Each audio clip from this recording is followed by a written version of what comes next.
ሰላም ጤና ይስጥልን ውድ የሀገሬ ልጆች፣ ሰላማችሁ ብዝት ይበልላችሁ እያልኩኝ ከልብ እየተመኘው የዚህን ሳምንት የመዝናኛ መረጃዎችን እናቀርብላችኋለን። እስከ መረጃዎቻችን ፍጻሜ ድረስ አብራችሁን ቆዩን።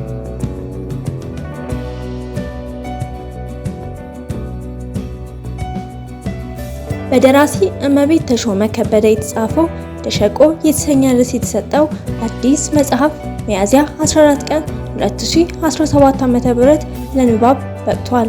መጽሐፉ በ310 ገጾች የተቀነበበ ሲሆን በ500 ብር የጀርባ ዋጋ ለአንባቢያን ቀርቧል። ደሸቆ የካፍኛ ቃል ሲሆን የጭድ ጥጃ እንደማለት እንደሆነ ተገልጿል። የመጽሐፉ ዋና አከፋፋይ ጃፈር የመጽሐፍ መደብር ነው። ደራሲ እመቤት ተሾመ ከዚህ ቀደም ምንሽሮ በግሏ ከሌሎች ደራሲያን ጋር ደግሞ የነፍስ እኩያዎች የተሰኘ መጽሐፍ ለአንባቢያን አድርሳለች።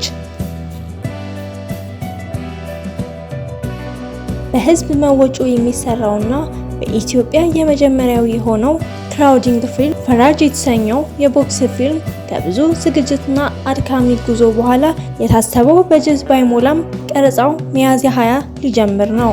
አርቲስት ሄኖክ ወንድሙ ሂደቱ ከባድ እንደነበር ተናግሮ የቦክስ ፊልም እንደመሆኑ ለቀረጻ ብዙ ሰው እንደሚያስፈልግና በተሳትፎ እንዲያግዙት ወጣቱን ኃይል ጠይቋል። በገንዘብ በሀሳብ ላገዙን ሰዎች በሙሉ ትልቅ ክብር ምስጋና አቀርባለሁ ብሏል።